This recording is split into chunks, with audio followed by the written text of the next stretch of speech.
kind of random.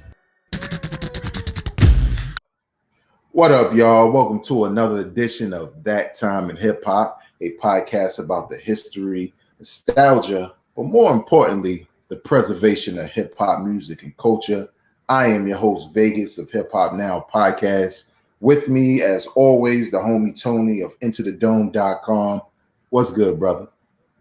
Everything is love, baby. Just nice Imperial Stout tonight. Feeling good. Oh, wow. Feeling like Because it's a special night, and I've already been killing it.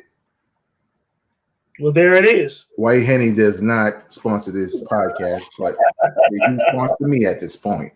But if you're watching this for the very first time, this is a podcast, a video show, an audio podcast also about history, nostalgia, but more importantly, the preservation of hip-hop music and culture. So we talk about events, albums, artists, movies, or films, soundtracks, whatever it may be. We've done close to 45 episodes where we highlight these different things in hip hop, and it's really about preserving the culture. And we don't say that to be cute. We don't say that to be hip hop police and we are the authority on hip hop. We say that because we love this culture. It's been around for a while, and we know as a culture sometimes we tend to move on from the stuff that's considered old. You know what I'm saying? And we all still love when we hear the old school mix. We love our old jams. It doesn't matter if old school for you is the 2000s, the 90s, the 80s, or maybe even the late 70s. You know what I'm saying? It's all about reminiscing on this stuff, bringing in historical context, things we heard, things we know as facts, and bringing it all together in a conversation and highlighting it. You know what I'm saying? We celebrate hip hop because it's the #1 streaming genre in music, and we can't forget the true school. We can't forget the old school, man. So we appreciate y'all. Please know that this podcast is available wherever you listen to podcasts. So all you got to do is type in the words Hip Hop Now podcast, and you will find the audio version of That Time in Hip Hop. So that's iTunes, whatever, everything. But we do this video thing on YouTube, on the B-Roll Network, all the time, every week. And we're here to do our very first live broadcast, Tone. This is our first live show, man. But we want you to play a role in this program. We want you to check in, you know what I'm saying? Say what, we're not going to give it up right now, but, we want you to be involved and engaged in the conversation about whatever we're going to talk about today. So we like to do a little thing called This Week in Hip Hop. And This Week in Hip Hop, the date was October 8th, 1968, Tone. CL Smooth was born. CL Smooth, or Pete Rock and CL Smooth, legendary Pete Rock and CL Smooth. But legendary hip-hop group, you know what I'm saying? But CL Smooth, MC that sometimes gets forgotten. Tone, CL Smooth, first time you heard him, what was your thoughts when you heard this brother spitting on the mic with the group Pete Rock and CL Smooth? You know what, Vega? I think it was the creator of All Sold Out. Before Mick and the Soul Brothers, before the main ingredient. I remember hearing the creator and a couple of the joints on the EP.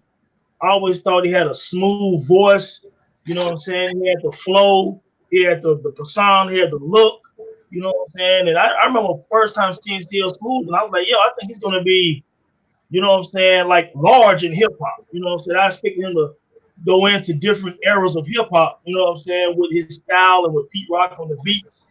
And, he started out strong, man. I mean, he started with a strong EP. He started out with a classic debut album. And then some people would even argue that the main ingredient is actually better than, you know what I'm saying, the prior one. You know what I'm saying? So, man, he just had he was a mixture of a street MC, the love MC. You know what I'm saying? No doubt, man. Yeah, very underrated, man. He was very underrated. You know what I'm saying? He had the whole package. You know what I'm saying? But even now, looking at this era, he's almost forgotten. You know what I'm saying? But until you listen to Troy, Reminisce Over You, and then you hear the way he did that track, or you watch the video again, and anyone listening, if you don't remember the video, man, go back on YouTube and watch Reminisce Over You with Pete Rock and CL Smooth. I mean, CL Smooth penned the song perfectly. Pete Rock did the beat perfect.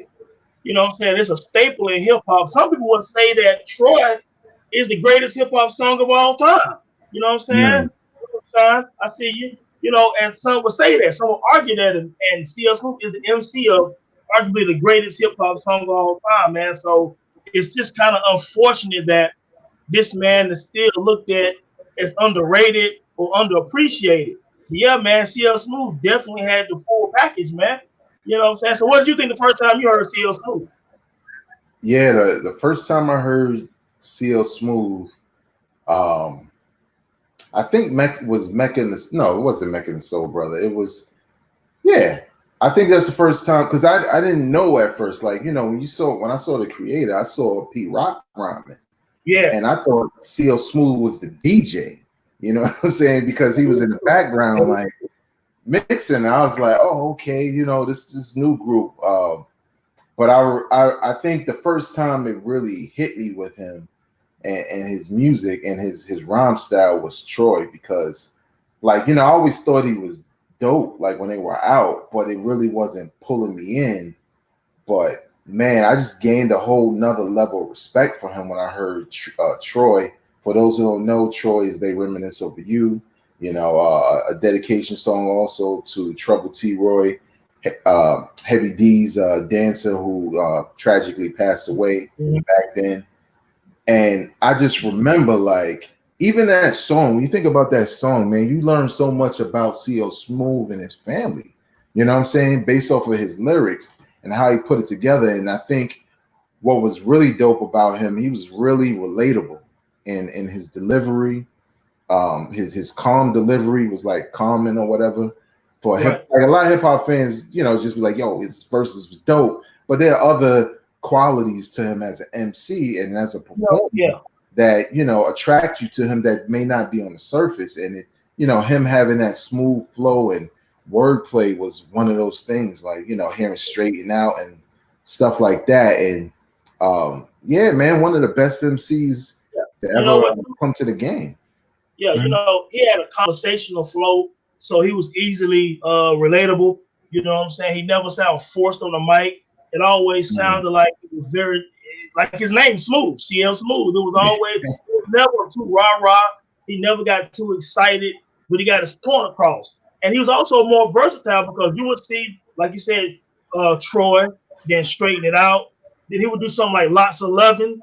You know what I'm saying? Lots of Lovin' is one of my favorite Pete Rock and CL Smooth songs. You know, he would do Carmel City where, oh my God, Pete Rock blazed that beat, you know what I'm saying, on Carmel City, man. And, you know, Main Ingredient is just an amazing album from a production standpoint and a lyrical standpoint from CL Smooth. I thought that was the height of their talent.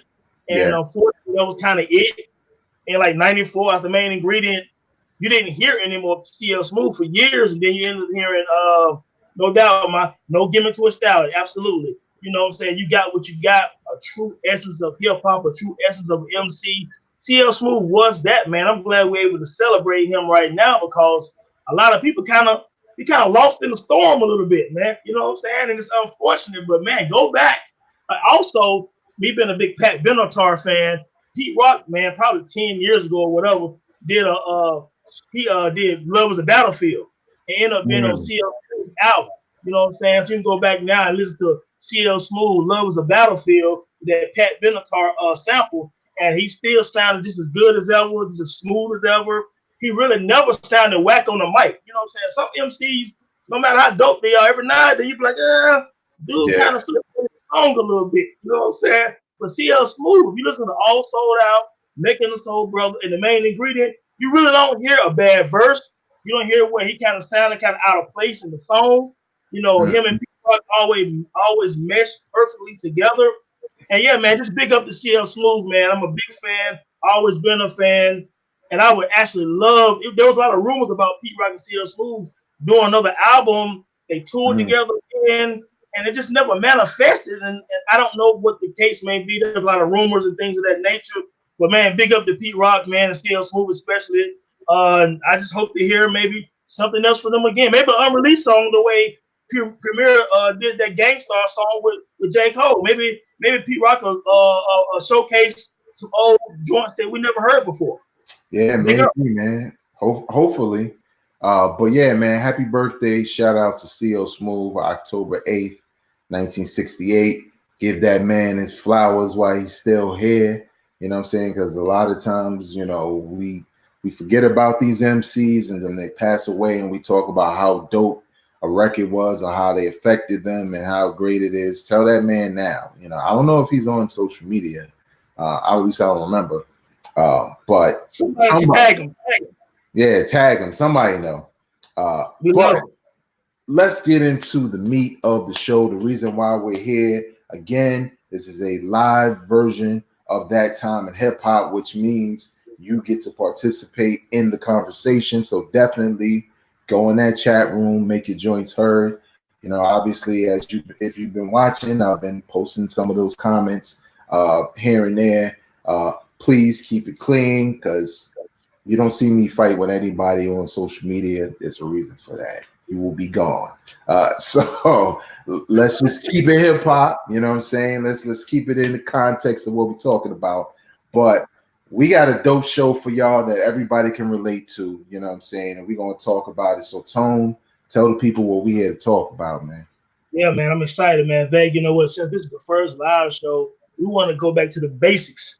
The first time you fell in love with hip hop, why you love hip hop, who put you on to hip hop, why is hip hop so important to your world? And me, Veg, let me start with growing up.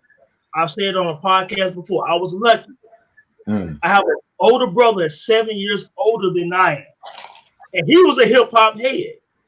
So around 84, 85, he brought Run DMC's self-titled album, Run DMC. It's Like That, Hard Times, Suck MCs. I heard that and I fell in love with hip hop. I was lucky because he was one of the guys, he's one of the first guys walking around with the big boom boxes. We were already breakdancing around the neighborhood of the street with some of my guys, man. Shout out to real quick, Jermaine Jackson, Lamont Edwards, Damon Frazier, my man. We used to watch videos at Damon's house. Oh man, the Witty, just so Gerald Coleman, a lot of the guys on my street who was breakdancing at that time, and I was listening to Run DMC because of my brother, who was 10, 11 years old. You know what I'm saying? So that was my introduction hearing that. And then my brother would leave the house because going to the street, he was one of the first guys that had a boom box with a turntable in it. Now, he had two turntables in our bedroom that we shared, but he had a boom box, not just a tape deck, but he had a turntable in it. One of the first dudes to have that in our neighborhood. He would go up the street and showing off his box and stuff, and I'd be at home scratching, tearing up his records. You know what I'm saying?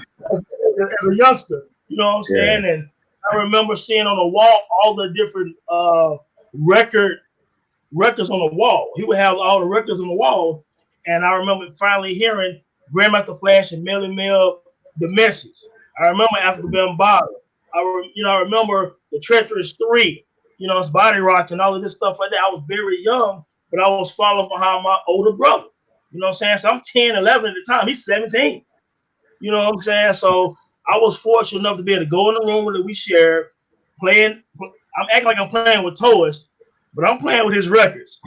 You know what I'm saying? And, you know, when I heard Suck MCs, man, it was one of them situations where I was like, man, I just loved this so much. I thought Run was the coolest dude ever on the cover of the Run DMC album. You know what I'm saying? It was just one of those situations where I thought I was here to stay, man. I was locked in at that moment, and 35 plus years later, I'm still locked in, man. But my first memory actually was the Run DMC self-titled album, man. And we'll get into more details. But what about you? What was your first memory of hip hop? My first memory of hip hop was I was mad young, y'all. Like it's sort of a memory, but also other people telling me about it. But being like 2, I know I'm not a genius or anything like that. There are things I can remember that are vague from that bars. From being like 2 years old, but I just remember like Rapper's Delight, and I remember how catchy it was. And you know, if you're 2 years old, think about the lyrics and the groove that's in Rapper's Delight. You know what I'm saying? And it was real catchy. And I was, you know, singing the record. I didn't know if it was hip hop. I didn't know what it was. It was just a song that I really liked. And you know, I would recite it. And obviously, because it was easy for me to do, because it was a very catchy record. Part of the reason why I knew it is because, you know, you grow up in the house. My father was a DJ, and having equipment to play those records all the time, because you're growing up in the house where music is being played all the time. You know what I'm saying? And as a kid, you just listening and absorbing it all. The things you like, you really attached to. So I didn't really know that it was rap. I didn't know that it was hip hop. I just knew that I liked it. I think the first time I actually like really fell in love with it and felt a real connection with hip hop was Run DMC, Sucker MCs, man. When I heard that, and it wasn't just how I felt about it, it was the reaction of the people around me who were older, like, you know, seeing my older brother react to it and seeing his friends react to it. And, you know, you looking up to your older brother, and, you know, they're cool to you. And you like it too. So now you feel like you're in the cool crowd. And I just remember, man, I thought Run was the coolest man on earth. Oh, absolutely. Absolutely. Just how, like, when he rhymes, like he got to get it off his shoulder. He's the first swag dude. Yeah, a lot of swag the way he did his thing. And I just gravitated towards that, man. So I think for me, that was kind of like the first time, you know, I really felt like, oh, you know, I had a moment with hip hop, and you know that I loved it. Now, if you're watching this and you're thinking of your very first time, please feel free to leave that in the comment section below. We'll definitely address that, talk about it. Again, this is not me and Tone just talking. This is a cipher. You know what I'm saying? So you can come in, you can chime in. Also, don't forget, you know, to share with other people so they can come in this conversation as well. But Tone, when was the first time you? Like, you know, that was the first time you kind of really felt yourself getting into hip hop. But when did you feel the seeds of really becoming a hip hop head started? Like, what was that? Was that a record, a video, an album? What was that? Well, let me first say this. Let me back up one time real quick and just let me show love to. Let me show love again. So, of course, Sugar Hill Gang. I was also, you know, young, but remember the song. I remember Curtis Blow being the first superstar hip hop, really.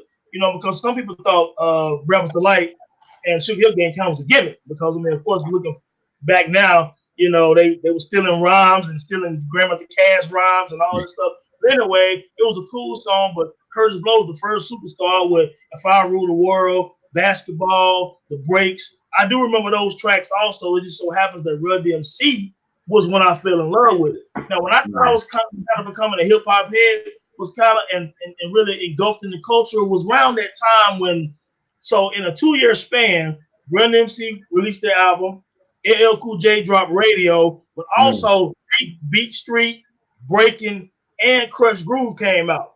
So seeing all of that at one time, I was like, okay, this is just amazing. We was going outside, you know what I'm saying, and going to the street with the cardboard boxes and was breakdancing and trying to mimic Ozone and Turbo and Breaking. We're trying to mimic everyone on Beat Street, and then just watching Crush Groove, you know what I'm saying, I was like, oh wow, LL Cool J, the Disco 3, you know what I'm saying, who was the Fat Boys, you know, and you know, Run DMC, and this show Curtis Blow was the big dog on there, and Sheila E. and all of this stuff like that. So that's when I kind of really began to like, okay, this is real. I love it. I'm stealing my brother's records. I'm scratching my brother's records when he's not in the house. I'm probably tearing them up. I broke several of his needles in his turntables. I know I did that. I know he caught me. Probably never said nothing to him because being so much older than me, you know what I'm saying, he probably got Tony just being a kid or whatever. But I was in there trying to scratch and play around, and he wasn't there. So it was during that time of those movies and Run DMC and LLs when I really took it serious. And of course, during that time, you know what I'm saying, a tape started circling around 86, 87 of some NWA songs. You know what I'm saying? And that's when it was like, okay, I can't even play this around my grandma and granddad. You know what I'm saying? My brother was playing it down low so my granddad wouldn't hear. So during that time of that, and then the emergence of Rakim, we'll get into all that, that's when I started to really become a hip hop head when that first, well, really second golden era kind of started. Yeah. Now let's see what we got here. Sean says that my first memory of hip hop was listening to Mos Def's Mathematics from the video game Tony Hawk Pro Skater 2, and he was barely 2 years old. Hey Sean, look, man, look, Mos Def is one of the most gifted MCs of all time. And I remember hearing him on Black Star album, and I was like, it was something special about him, kind of like hearing Andre 3000 for the first time. And as I followed his career, as when Black on Both Sides came out, I thought Mos Def was one of the best MCs ever. His wordplay, his voice, he was a b-boy, so hip hop, very intricate rhyme patterns. You know what I'm saying? To that album, man, he did everything with that album, man. Like anything an MC can do, Mos Def did that on Black on Both Sides. And he also has a quote on there in one of his rhymes, hip hop went from selling crack to smoking. And that stuck with me during that time because, at some point, rappers started looking like drug addicts when in the 80s, Eric B. and Rakim and Big Daddy Kane, they looked like drug dealers. So you had this whole thing of hip hop going from a drug dealer type of stage to Lil Wayne and Pimp C and Rick Ross and all these guys kind of on this lean and all of this stuff. So, but Mos Def, man, is an amazing MC, Sean, and he's actually my third favorite MC personally, Rakim, Nas, and Mos Def. So, yeah, shout out, man. Like, yo, he's and Tony Hawk. That's funny you said something about Tony Hawk because Tony Hawk was big with the skateboards even back when I was young. Yeah, when you look at his comment about like when he first fell in love with hip hop, especially being at a young age, I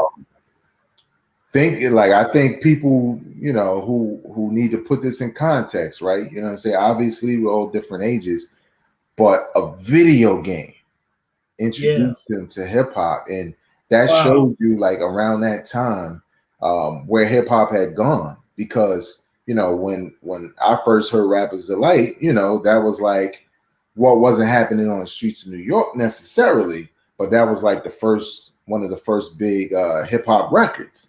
You know what I'm saying? And a lot of real hip hop MCs from the streets didn't really like that joint. But again, that's how I was introduced to it. So I think it kind of speaks to the whole situation where a lot of people like to establish these rules and govern hip hop as a whole, but they forget how hip hop was playing a role in different places and introducing us to the game through different mediums. You know what I'm saying? I'm hearing a commercial radio record. Somebody like Sean is playing a video game and thinks to himself like, I like that song on there. Who is this? Mos Def, Mathematics. Let me look into it now. Now he's a hip hop head, man. So that's pretty dope to see, man. Now, Tone, we talked about, when the first time we felt like we got the seeds of being a hip hop fan. What's a hip hop album that you love? Like an album that probably stays in rotation from year to year, no matter how far along it came out.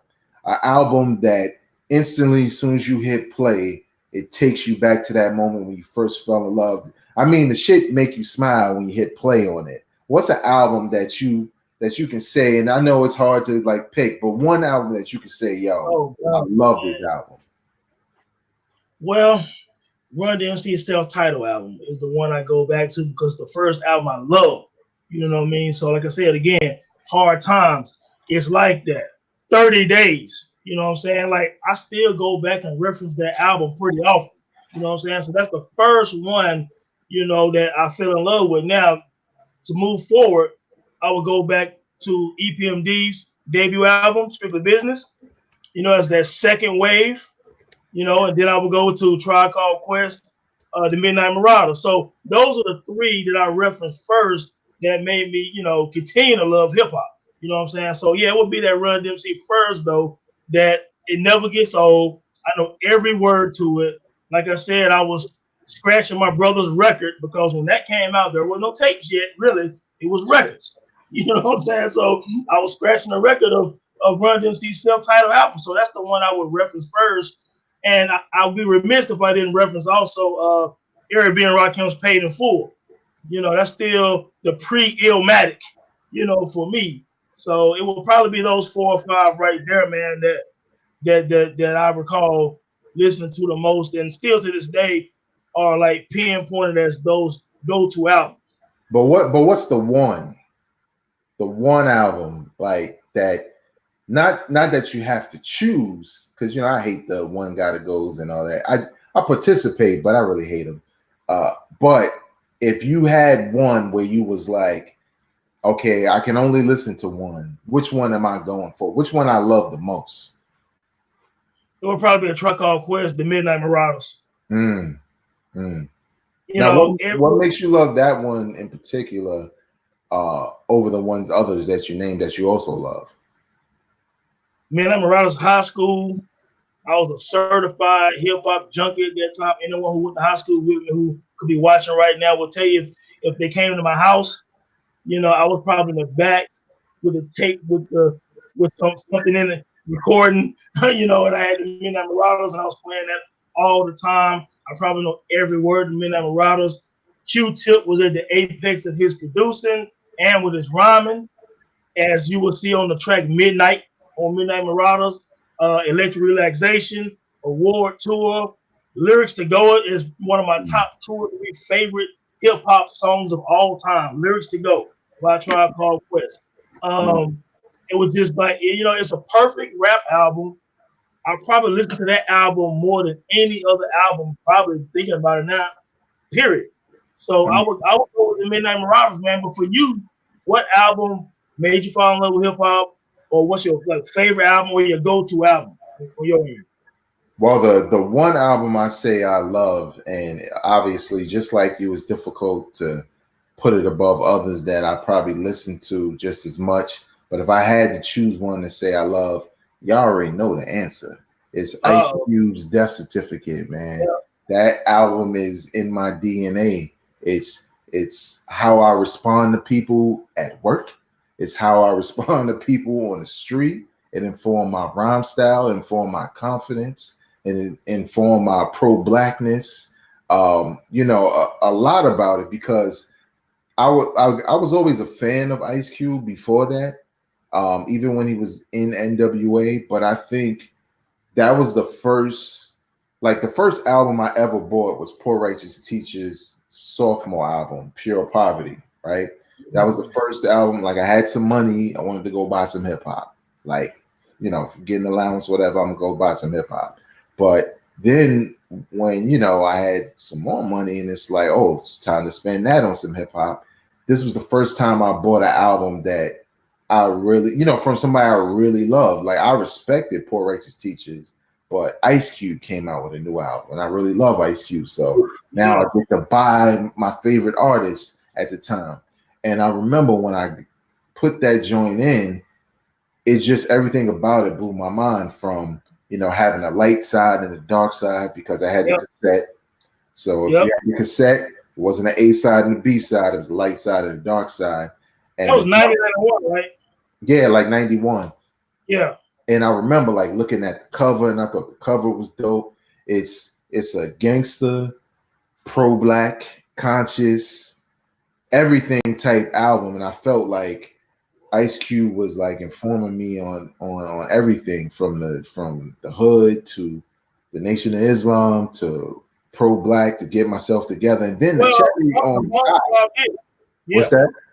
Well, the Bomb Squad produced it with Chuck D. Yeah, what I'm saying? The Bomb Squad produced it, and like the there's a number of dope records on there, like Giving Up the Nappy Dugout, My Summer Vacation, Bird in the Hand, and just to end it off, Be True to the Game. I like that joint too. Yeah, to end it off with No Vaseline, arguably the greatest diss record of all time. Absolutely. And I didn't even know. Look, this is the crazy part, Tone. Like, I'm young. I bought this joint. I'm loving every record. I didn't even know that was on there I didn't know it was a diss record to NWA until it started. And I was sitting there like, well, what's this? And it just comes on, and he like, yo, forgot to do this shit. And over motherfuckers, and he just goes in on them. And I just remember feeling like, at that moment, I was like, man, Ice Cube is the greatest rapper of all time because. I think everybody thought that because first of all, like you said, after the last track when he made that little comment and then it went into No Vaseline, you kind of sitting there with your mouth dropped. Yeah, Sean, I see you, man. Death Certificate is a lot of people's favorite album. And it's funny because Vegas from Brooklyn, and that's it. That's like his favorite, one of his favorite albums. So I just thought that was funny that Ice Cube's his favorite MC. But yeah, man, Ice Cube at that moment when he dropped America's Most Wanted and the Death Certificate, to many hip hop aficionados, he was the number one MC in the game at that time. Mm-hmm. You know what I'm saying? Like he was like the king. He was on the Source magazine, which was big because I know you're from Brooklyn, but we all know the early 90s, the Source magazine was very biased, East Coast. And for them to put Ice Cube on there multiple times and to give America's Most Wanted, I believe, 5 mics, was a real big deal for hip hop, big deal for the West Coast, big deal for Ice Cube. And he followed that up with a Death Certificate, which was possibly even better than America's Most Wanted. He back-to-back classic. So, yeah, man, I feel you on that, man. It's definitely an underrated, underappreciated album when people list the greatest albums of all time. Somehow, America's Most Wanted and the Death Certificate sometimes get missed out sometimes, but they definitely, you can match them up with any album from any era, and they stand up. Yeah, like big shout out to homie Kill and Apartment 5B podcast. I believe he did an episode on this, or at least we talked about it. Like, who has like 3 classics in a row or whatever? Because we were looking at Kendrick's catalog, like, damn, Kendrick ain't dropped anything whack yet, and it felt like it'd been such a long time since we had that. And obviously there are a couple who've done it, like Ice Cube has done it, EPMD has done it. You know what I'm saying? Like, it's a couple of people who have. I feel like Outkast has done it. Absolutely. There's a couple of people who have done that. But Tone, okay, since we're gonna keep it in the area of love, because that's what this episode is about. We just did. I did an episode with Kill on Apartment 5B podcast. Top beats of all time. What is one beat that for you, when it come on, like you love it, like nobody can tell you, nobody can debate you, it does something to you as soon as you hear it? What is one beat in hip hop produced by a producer that you love? Oh man, maybe Gang Starr's Mass Appeal, man. Oh, don't say that, man. I love that joint. Primo was just at his apex on Hard to Earn. Obviously, already had several classic albums and a lot of classic beats already, but Mass Appeal, man, was just, for me, you'd be hard pressed to find a better beat.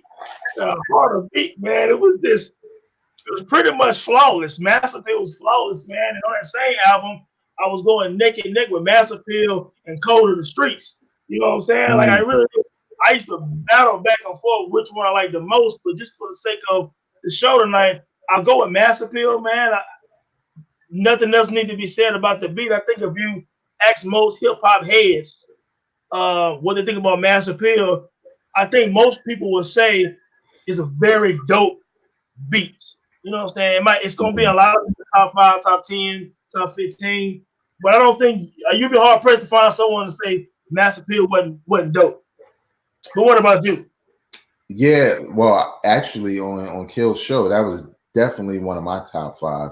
But I'm gonna add one that I didn't say on his show, and that's Wu-Tang Clan Cream. Me and my wife was watching when Wu-Tang was on Tiny Desk, and Raekwon and Inspectah Deck, did that joint, and it wasn't even. It was just, as soon as the beat hit, I was just sitting there like, yo, I forgot how dirty, grimy, different, unexpected that beat was, especially at that time in '93 when it came out. It was just a different sound, but it was the perfect sound for the time, the perfect sound for the verses that Raekwon and Inspectah Deck put on there. And I remember, quick story, I remember when I first heard that joint, this is before Wu-Tang debut album came out, was going to the barbershop downtown Brooklyn, And I remember the barber had 3 Wu-Tang records before the album came out. He had Method Man, he had Can It Be, and Cream. And obviously I'm hearing Can It Be, and I'm like, damn, what is that? This sounds bootleg, sounds dirty. Yeah, And I heard Method Man already. So then I was like, I heard the barber saying, yeah, it's Wu-Tang. And I remember when Cream came on, like I had to pause and be like, yo, this also Wu-Tang? Like all them dudes that's on to protect your neck? And he was like, yeah, like the whole barbershop was just head nodding, like, yo, when is this shit coming out? And Cream is just one of those beats, man, and songs in general that's has a catchy hook, has a purpose, has a story, and then the beat itself is just crafted from all of those elements, all of that, if you're watching the show or seeing the documentary, all that pain and struggle and griminess they come from. Just one of the dopest beats of all time, produced by the absolutely. They're like easy. But definitely, if you're watching this, you know what I'm saying? What's that one album that you love? What's that one beat that, as soon as it come on or as soon as you put it on, you just like in the zone, you're taken back to your time.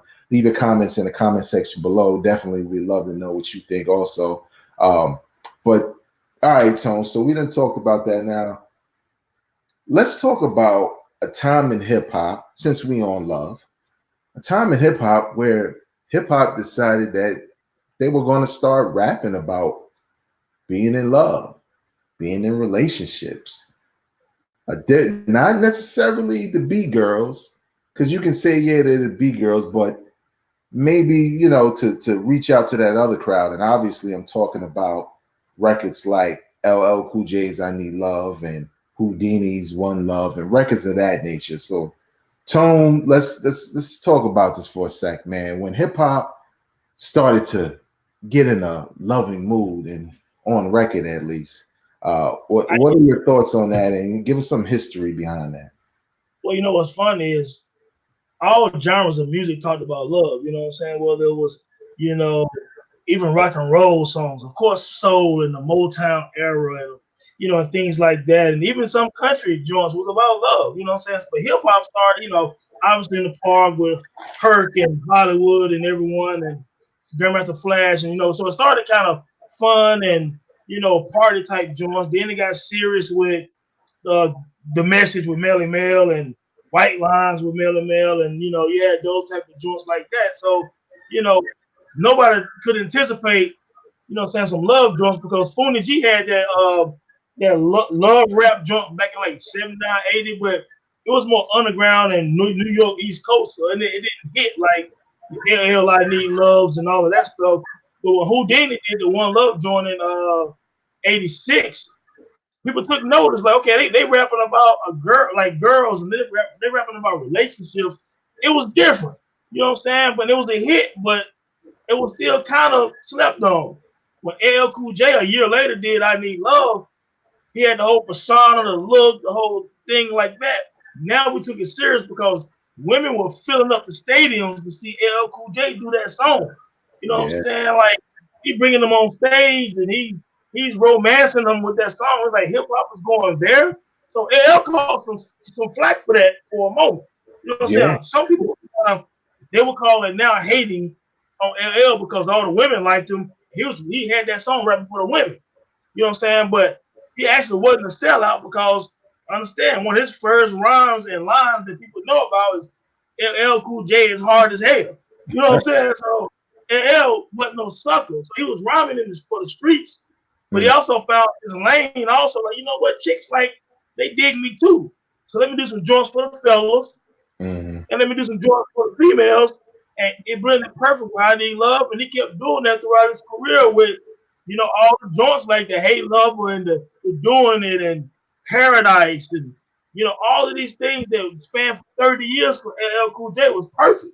You know what I'm saying? So he also ushered in, at some point, it was cool to get the women on board. So you had other MCs at some point. Tribe Called Quest did Bonita Alpha Bomb. You know what I'm saying? Like, understand, Q-Tip is rapping about chicks. You know what I'm saying? He went from I left my wallet in El Segundo, to Bonita. You know what I'm saying? And Gangstar X to the next girl. You know what I'm saying? Rapping about women and a lot of other MCs started rhyming about Father MC, treat them right, treat them like they want to be treated. And Father MC. Father MC basically made a career of it. He made a career. Kwame, only you. You know what I'm saying? Like you had those type of things. Dana Dane had Love at First Sight on Dana Dane with Fame. You know what I'm saying? Look, right. Prince Rakeem. We love you, Rakeem. We love you, Rakeem. Yeah. That's the RZA. Yeah. So at some point, I mean, MC started, let me give me a little club joint or a little love joint. You know what I'm saying? And let me get this blend of, let me bring these females to, because women have always been a part of hip hop. Let's not get it twisted. Women break dance and everything. But I'm just saying, when it came to the rhyming part, LL helped usher in a lot of other MCs. Mace, look what Mace did in '97. Mace ushered in. He rejuvenated kind of what LL had done. Well, don't get me wrong, LL had a big year in '95 with Mr. Smith, but Mace took it again to the next era with Bad Boy. And yeah, man. I mean, and to this day, people still make a lot of songs. I mean, The Roots, Black Thought had several songs. You Got Me with what I'm saying, won a Grammy. You know what I'm saying? And Black Thought always had a few love joints on Do You Want More, Illa Death Half Life, Things Fall Apart. You know what I'm saying? He kept on with a few love themes and relationship driven songs. And a lot of MCs rap about relationships. Yeah. Nas even did Undying Love. Yeah, it's easy to tell that there was a formula that was figured out early on when it came to hip hop and love songs. Obviously, like all the songs you named. I mean, you even had before Mace for Bad Boy, you had One More Chance. You know what I'm saying? And the remix, and Big Papa, records like that did the same things that Bonita Applebum and One Love and all those records did. Heavy D. And Heavy D also did. Exactly. Heavy D did a bunch of that too. And I think a lot of that, like when you look at it, it was untapped territory that not in it. Obviously, this is somewhat in my opinion, but brought in a different kind of hip hop fan. You know what I'm saying? Where the B-boys and the B-girls were already there because they were hip hop heads. You know what I'm saying? But having a song like I Need Love that has a different beat, it's not hitting as hard, it's not boom bap, and it's talking about a relationship that brought a heartthrob part to it for LL. You know what I'm saying? That really wasn't there in hip hop. Like, sure, there was women that was attracted to him before that, but this was different because now he was kind of talking to them. You know what I'm saying? And some of the fellas could relate. You know what I'm saying, to being the LL.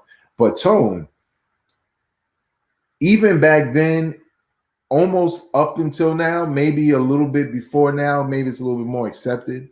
You still had a portion of the hip hop community that did not like the fact that dudes were making those types of records, who saw hip hop in, boom bap beats and rhymes. That's it, beats and rhymes. And maybe you bring up a girl because you fly, but you don't really base a record off of hip hop.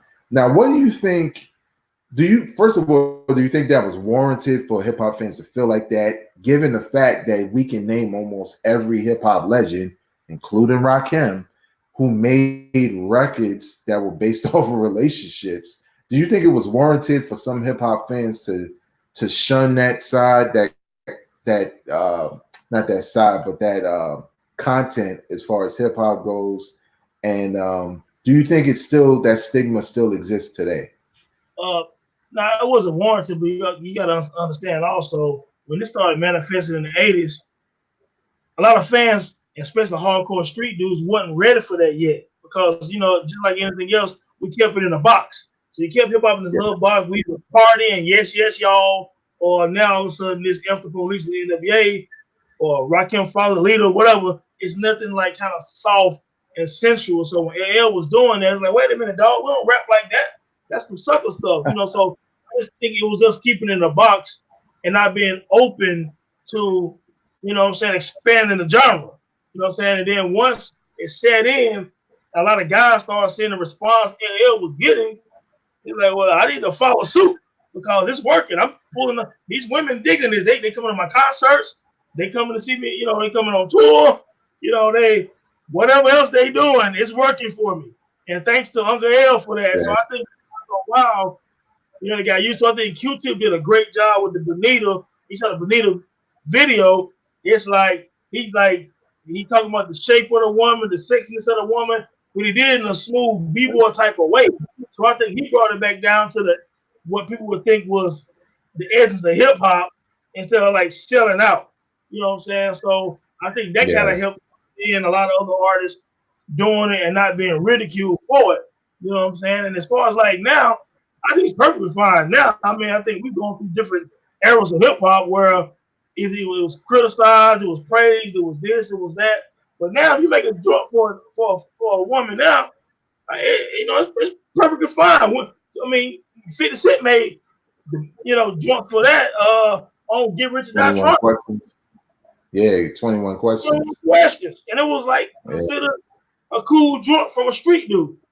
You know what I'm saying? Yeah, like, it's funny when you think about it, because as we talk about it, obviously we keep thinking of more and more. And I think of like one of the greatest examples, especially for those types of fans who may feel like, now I want to hear that. Ghostface made an entire album, Ghost Dini, the Wizard of Poetry, completely dedicated to rhyming about relationships and bringing a little bit of R&B flavor. And I thought it was dope because it wasn't that different from what you were already getting from Ghost. You just were getting a concept album based around it. And, you know, obviously, if it's not your cup of tea, you know, Ghost has plenty of other albums. But I agree, man. I felt like I didn't think it was warranted at that time. I mean, I liked I Need Love. I loved Houdini's One Love. Absolutely. And, you know, obviously, Bonita Applebone, Big Papa, One More Chance, remix, like all these records, you know, I loved equally because I think it brought a lot of variety to hip hop. You know, at the time, you know, we had the party records, we had the conscious records, and we had straight up boom bap records. And I think it just expanded the content you can get on an album. And the only time it was really whack to me was when it was forced for the same reasons you said. You know what I'm saying? When somebody was throwing it on there and it wasn't good, but they were doing it just to try to capitalize off of the success of having one of those records. And it brought a lot of fans to the game, showing that type of variety. So, I mean, I totally agree. I don't think it was warranted for some hip hop heads that hate it. But I think definitely it never stopped. It never stopped anything. But I will say this, though. The one debate that, not even a debate, because I think sometimes these people who say this never think about half of those records we named that aren't misogynistic in some of the lyrics, I should say, and not necessarily just always disrespecting women. You know, there are plenty of hip hop records where it's just about relationships. So when did it get to a point where the misogynistic type raps and songs started to overpower the I Need Loves? Because you have a record like Big Papa, and on the same album, you have a record like, can I say this? Yeah, I'm not going to say it, but you know what I mean. You on same albums, you can have one record that's like, you know, I'm trying to be in this relationship, I love her, blah blah blah, and another record, you know, you just One More Chance and you boning all the chicks. Well, it happened on two different occasions. On one, people are not gonna like what I'm gonna say, but the first time it happened, obviously, was Straight Outta Compton and Niggas for Life with Eazy-E. You know what I'm saying? And Easy does it. So I mean, Eazy killed all that. I mean, it was very misogynistic. It was very whatever negative word you want to think of when it came to females. He did that. You know what I'm saying? Like, bro, he really did. If anyone don't understand what I'm saying, Google Easy Does It, Straight Outta Compton, and Niggas for Life, and look at the title tracks of some of the songs, and you'll get what I'm saying. You know, but then you had a moment where you didn't hear that as much. It wasn't too misogynistic. The hip hop went back to the streets a little bit. And then, unfortunately, I know people don't like this. It started again with Biggie on Ready to Die. And then when he created Junior Mafia, when he created Little Kim, the rhymes got more vulgar. His rhymes was vulgar. Her rhymes was vulgar. And then that Little Kim and Junior Mafia and Biggie ushered in Foxy Brown. And then it happened all over again. And so after that, you start getting your Trinas and all of that stuff like that. You start getting your more vulgar male MCs. You know what I'm saying? Now, don't get me wrong. Of course, you had the 80s with 2 Live Crew and all that. And they were large. They went through the court case, the censoring and all that stuff. Obviously, it starts with Uncle Luke. And it starts with 2 Live Crew. You know what I'm saying? Then it moved from 2 Live Crew to NWA. And it quiet down a little bit. And it resurgence again in the mid-90s with Biggie Smalls. You know what I'm saying? And so that's kind of how it happened like that. And after that, it was a free-for-all after Biggie. You know what I'm saying? So MC got more and more vulgar. You know what I'm saying? And every now and then you would get someone like Pete Rock and Sesame would have a song like Lots of Lovin'. You know what I'm saying? You know, every now and then, even DMX did with Highs. Well, I don't know what Highs going now. Yeah. But, and you know, you got Common's Delight, and you got a lot of that stuff. Yeah, I think, I think one of the things I think a lot of people, not a lot of people, but the people who only look at hip hop and only look at the vulgar, like songs or whatever or lyrics, what they need to realize is, let's not pretend the world is one way, right? And rap is all about depicting scenes. It's not about making anything up. The movie's about that. Like even futuristic movies like The Matrix and The Terminator speak of a possible future. It may seem impossible because we don't have robots, but we're getting there. Anytime you hollering out, Alexa and all that stuff, and we're getting there, you know what I'm saying? So these things are always based off of life. Art imitates life, right? So there are women out there who love sex just as much as men and talk just as vulgar as men about it. You know what I'm saying? And hip hop is one thing I learned about hip hop is, it's kind of like giving you a voice to express your opinion. And if your world is this vulgar verse, nothing wrong with the verse because the verse is real. All genres of music do have that both sides of that equation. Because let's look at Prince. Prince would do a song like Erotic City, and then he would do a door. You know what I'm saying? So one is strictly about sex, one is strictly about, you know what I'm saying, the love and passion and everything like that, man. So yeah, man. So what Shina said, I think that women had embraced the raunchy lifestyle for love songs to not matter. What you think about that, Vague? I think that's right on the money, man, because a lot of women who I know loved Lil' Kim and love Foxy, and they love them for the reasons that a lot of people who detest hip hop lyrics hate them. But it was like, no, but it was empowerment because women always loved hip hop. But nobody was speaking from their perspective. And you know what? Yeah. Like, sure, there was ladies first, and women loved that. But Lil' Kim and Foxy was speaking to another side of some women or some women in general who felt that way. What were you going to say? You know what? And we talking about equality. We can't be mad at them because before them, you know what I'm saying? You had, you know what I'm saying? Look, JR. Sorry, man, I had to get Biggie, man. It is what it is. But so equal opportunity. You had Ice-T talking about being a pimp. You had Too Short. You had E40. You know what I'm saying? Stuff like you had Snoop pimp stuff every now and then. Et cetera, et cetera. Even Tupac was back and forth with the way he talked about women. You know what I'm saying? So I can't really be mad at Lil' Kim because, again, like you said, We had a whole show about Lil Kim. I remember being in college in the 90s. We go to the club, and when Lil Kim's song came on, a lot of the quote unquote good girls were saying, I used to be scared of her. Hey, whatever, you feel me? And I'm talking about in the whole club. They were singing Lil Kim verses. They were saying her lyrics, and they were very raunchy, but it was powerful, sex-driven rhymes from a female perspective. You know what I'm saying? Fox did the same thing. You know what I'm saying? Trina was down south in Florida doing what Luke had done 20 years before that. Yeah. Almost. You know what I'm saying? So I can't get mad at Trina. I can't get mad at, even pushing forward to now, I can't get mad at Nicki Minaj and Cardi B. They're the children of Lil Kim. Same way, you know what I'm saying? Kanye will be the child of whatever MC, or, what J. Cole is the child of Nas, or Kendrick the child of whoever. You still, hip hop is gonna progress. It's got a tree. You got MCs under that tree that they model their styles and they're influenced by the people that came before them. I mean, Maxwell, his IG got Prince all over. If you listen to early Maxwell, you can see he channeled in Prince. We're all influenced by somebody.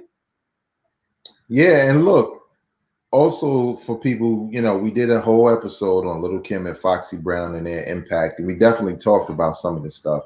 But one of the things we also want to note is what made them popular wasn't just the fact that they were speaking from a woman's perspective and there were women who were into it. The dudes, the hip hop heads that were men were also into it. We own those albums also, not because, she looked good, I'm gonna buy an album. We don't typically think like that, you know what I'm saying? But it was because the music was dope. And, we were accustomed to hearing that. So again, to the point of people who may look at hip hop and say, yeah, well, why didn't it go back to the point where, dudes talk about relationships and love? That still happens.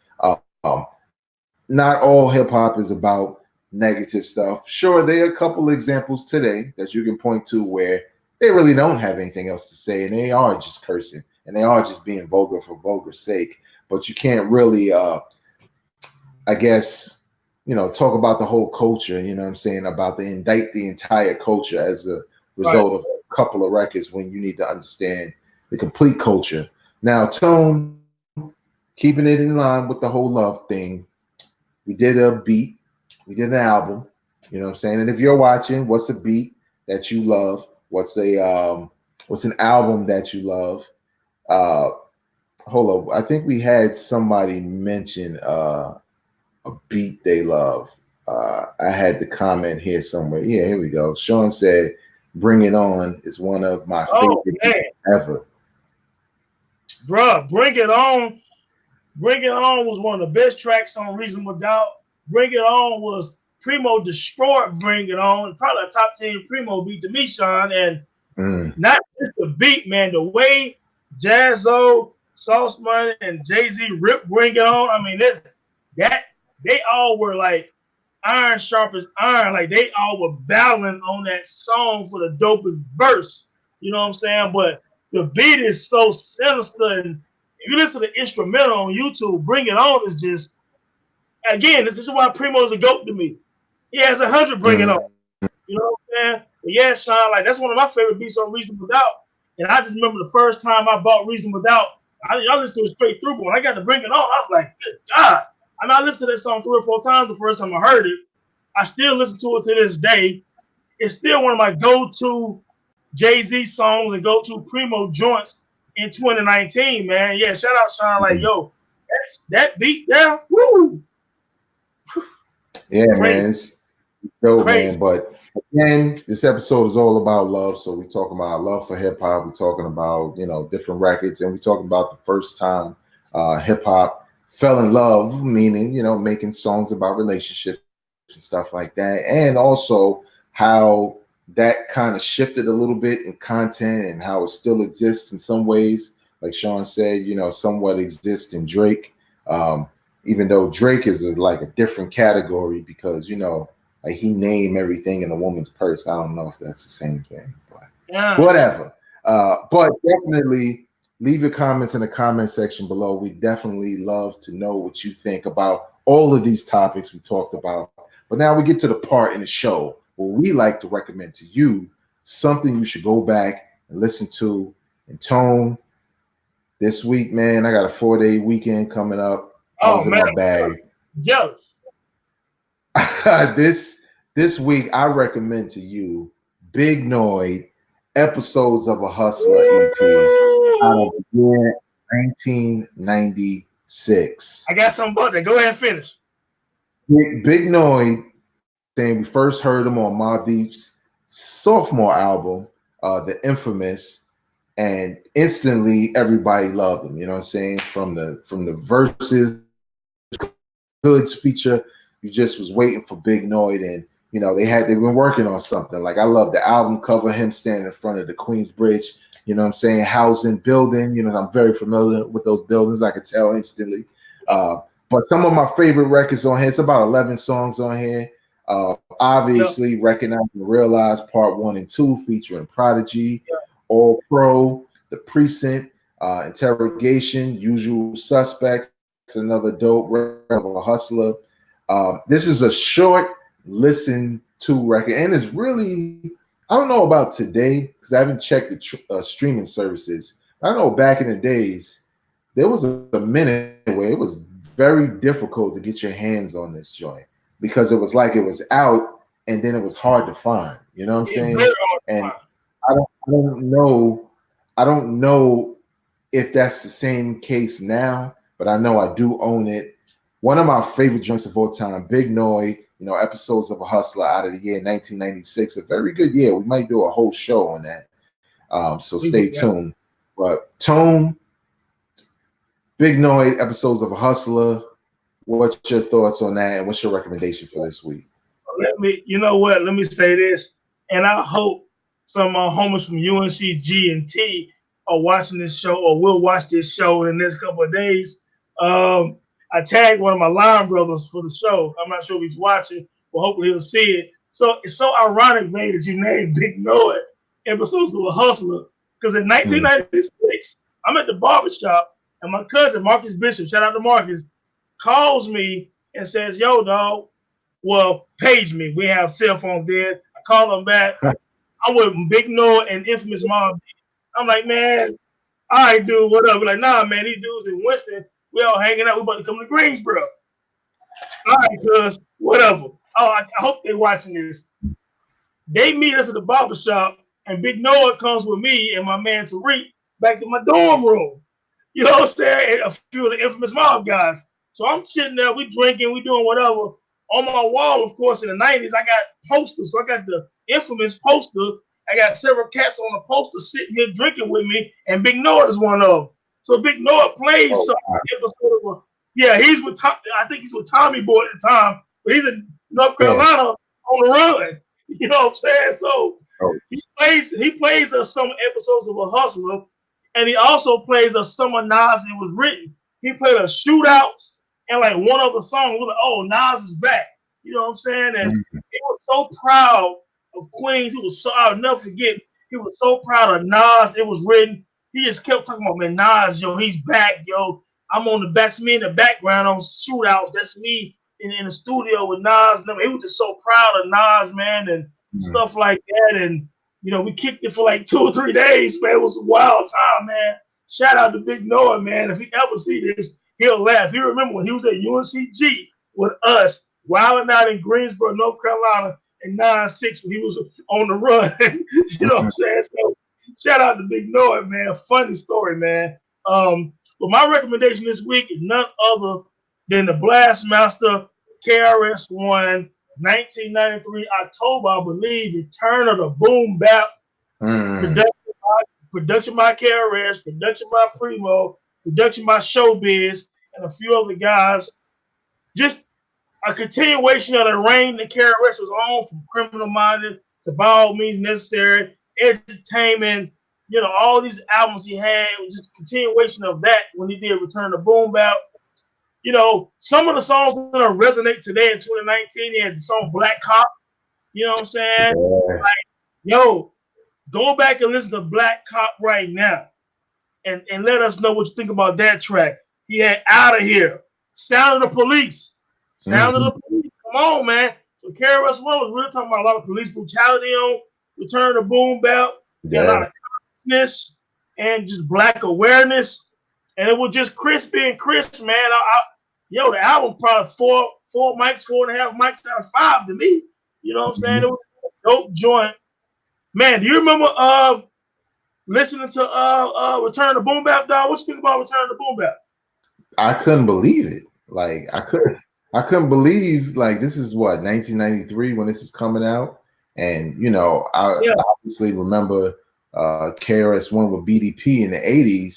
And around that time, you're talking about somebody who was big in the 80s, and you dropping this in 93, like you're not supposed to be this good. This doesn't happen in hip-hop. Like you can't be that hot that many years afterwards. Yeah. And I'm a blunt getting smoked and I can't like it was it's so much there, man. It's so much there. Like, I mean, that's one of those albums that unfortunately, Tone, if you don't bring it up, people forget about it. And that's kind of man. Yeah, it's built all the way through. You got the P is free, you got higher level.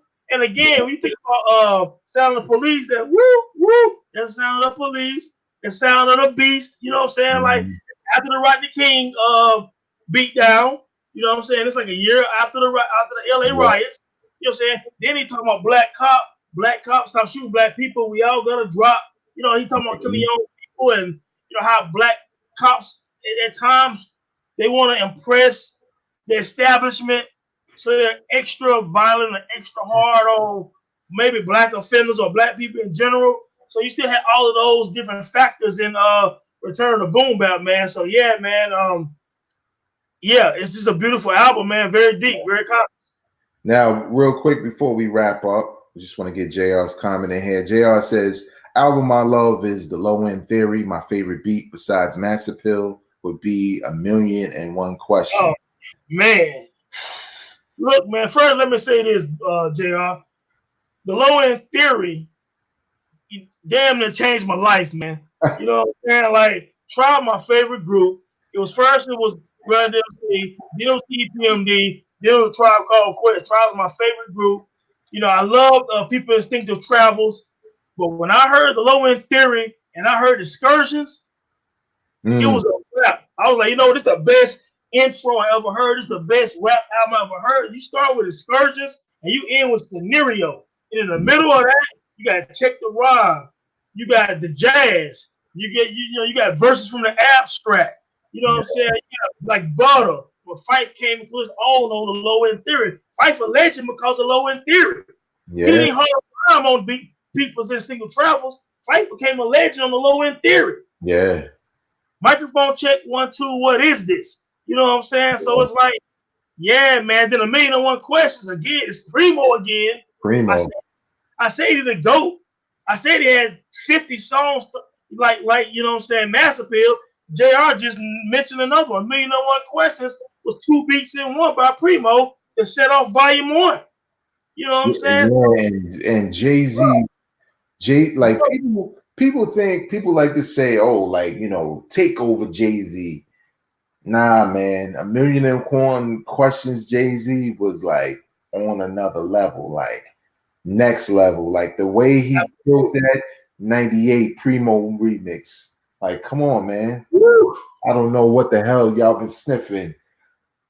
Coke on the wrist in. Like, come on, man. Like, yo, Jay-Z was in his bag, man. Like, but that's a good one, though, because, again, that beat, the switch up, you know what I'm saying, how dramatic it was.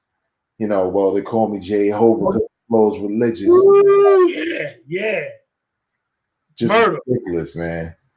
But, yeah, man, that good album choice, man. Obviously, wait, hold on. What else you saying? Facts. Low End Theory impacted my life at 5 years old. It was a rap. Go off, Tone. No doubt, man. No doubt. Thank you, Jake. Yeah, but that's going to do it for us for this week, man. If you enjoyed the show, obviously share it with people you know. We're going to try to do this live thing at least once a month. Definitely want to get as many people here as possible. This is the first show. We're trying it out. It seems good. I think it was pretty successful, you know what I'm saying? But definitely we're gonna post this everywhere. Put some little bells and whistles on it here and there, and share. Make sure you share this content with people enjoy it. Now, again, if you can't watch a video all the time, maybe you got a family, you got all the stuff to do, but you can handle an audio podcast. All you got to do is wherever you listen to podcasts, doesn't matter if it's iTunes, Spreaker, Podbean, Stitcher Radio, iHeartRadio, Spotify. You type in the words Hip Hop Now Podcast, subscribe to that channel, and within that same feed of my news podcast, you will also get this podcast, the audio version of That Time in Hip Hop. And obviously, you can always watch it right here on YouTube on the B-Roll Network. That's BROLE Network. Subscribe to the channel if you feel like you want to stay locked in on this content. Hit that like button if you really like it, and definitely give us your opinion. But if all of that sounds like a lot to do, you can always visit intothedome.com and just check out not only the many articles Tony has written throughout the years on there about hip-hop artists, about different artists from other genres. You could also get the video and audio version of this very podcast, That Time in Hip Hop. On behalf of the homie Tone of intothedome.com, I'm Vegas of Hip Hop Now Podcast. Until next time, go out and support real hip hop. Word. Sorry. Drop it on the random.